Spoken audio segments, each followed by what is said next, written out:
কথা আটকে যাচ্ছে। আরে ওর কথা তো এমনি আটকে যায়। আরে নিয়ে যাচ্ছি তো, আর কত তাড়াতাড়ি নিয়ে যাবো?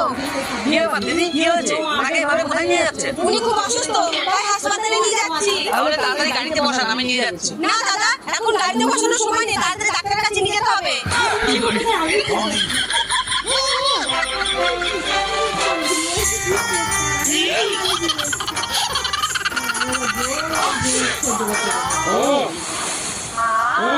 ডাক্তারবাবু, একটু ভালোভাবে দেখবেন। প্রতিদিনই মোটা হলো, ভেতরে ফাঁপা, ছোলা বের করতে অসুবিধা হবে না।